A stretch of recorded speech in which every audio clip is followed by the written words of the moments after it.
Hi guys, Mike back again with another Build the Millennium Falcon update. It's been a while. It's been about 3 months, I think, since my last update.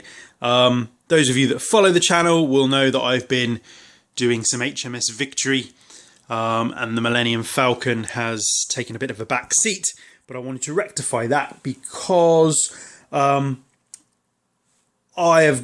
received up to and including issue 45, which gets us to this at the moment, which I'll show you what we're up to and what we're doing.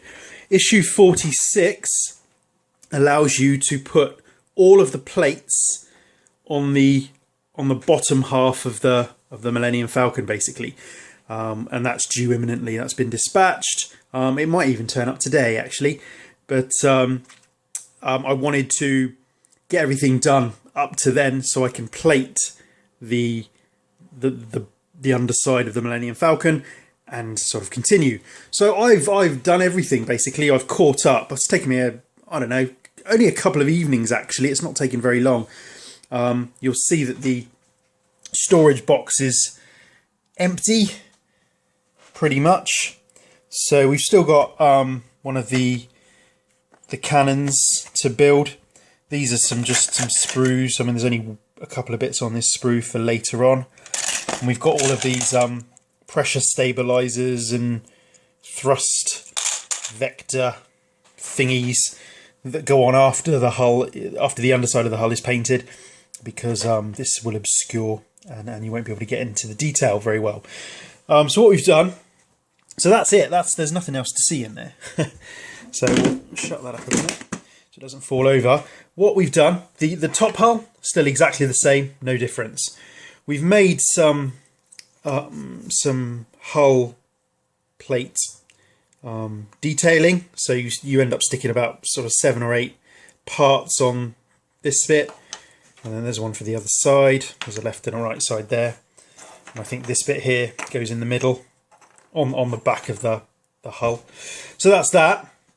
And we've completely constructed the framework for the underside effectively. So it's still all on the jig. It's really sturdy, but you'll notice that we've added one of the plates because we've added the ramp. So this probably took an evening actually.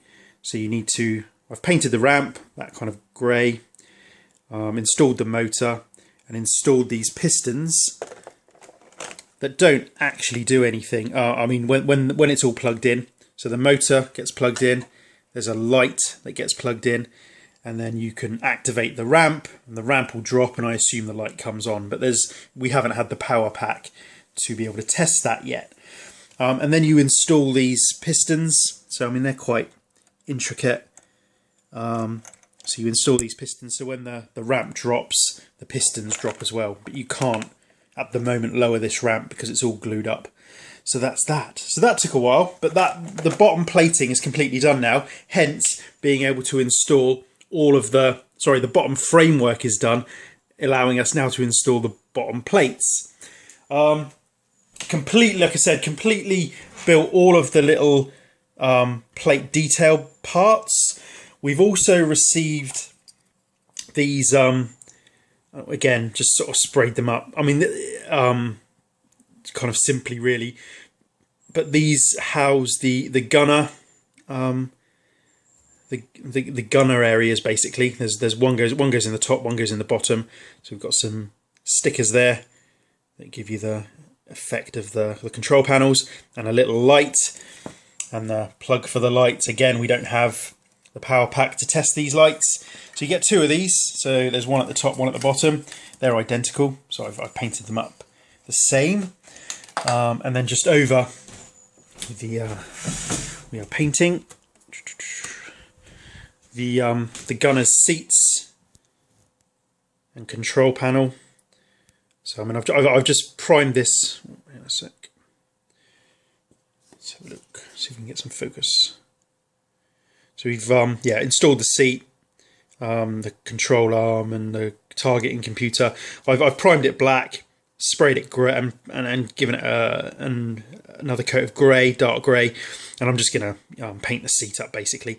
Then there's a little rotating thing here, this little section, which then gets installed into that hole there, and then you just screw it in basically. So this will have some sort of rotational movement, but I mean, you know, it's just it's quite fine detail really, and it's really small.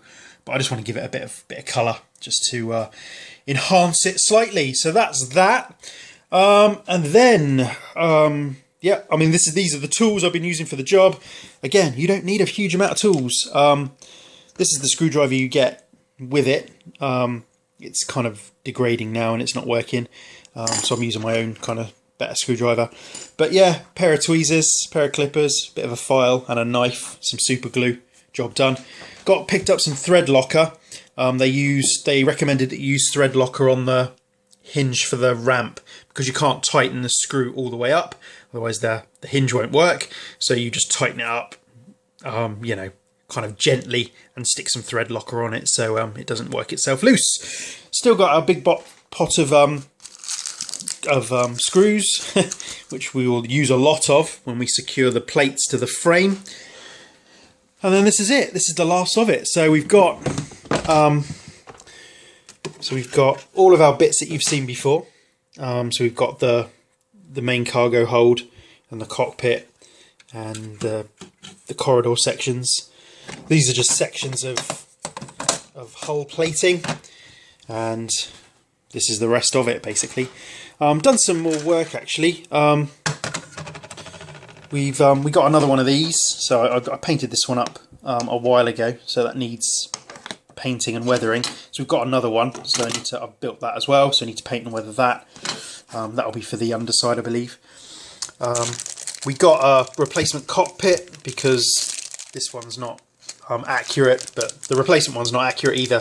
But you know, I'm not going mad on it. You know, as long as it looks relatively like the Millennium Falcon, which you know, in fairness, it's gonna.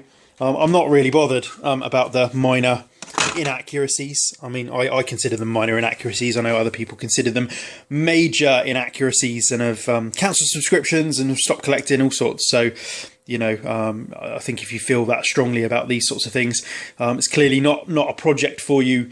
You know, but there we go. It's going to be a cracking model once it's done. We've done. This is pretty cool, actually. We'll move these over here. These sections of plating for the underside. So we've got these sections of plating here. These are all magnetised, which is nice. They give you little magnets and little bits of rod. Can't get them off though. There we go. Yeah, so that you get little magnets to put in there, bits of rod to put in there, and these are for the feet. I think the landing feet go in there. But if you don't want to use the landing feet, you've got a little magnetised.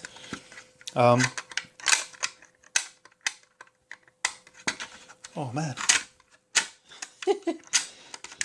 He says, stick a screwdriver in it. There we go. Got a magnetised section to cover it over. So I think that's really cool. And then one there. I won't go through the embarrassment of trying to get that one off. So yeah, and again added some more detail bits. Can't even remember what I've added to this. These side sections, you add these on. You add these bits on. So I think you add this on. But yeah, I mean, it's all lovely. I am going to paint the thing. So once the and I mean, these are all the bottom plates effectively. These are all the plates for the bottom. They're all numbered. So that's bottom plate 14, for example. They're all numbered, so there'll be no complications about putting it together. And you do get on the plans detailing of where each plate goes. Although there is a warning that you do need to fit them in order because of the overlaps and stuff, and different panels overlap certain panels, so you don't get kind of wobbly bits. So I'm looking forward to doing that. So once all of those panels are installed onto the bottom frame, I can then tip the frame up basically. And we've got one panel already installed there. We can start painting it. So I'm going to paint it when it's all put together, so there's like consistency across the color palette and the weathering and stuff. So yeah, that's it. So I'm just waiting now for my next 4 issues, and can start putting the plates on. So yeah, looking forward to that. So that's it for me for now. And any questions, queries, comments, let me know, and I'll catch you on the next one. Cheers, guys.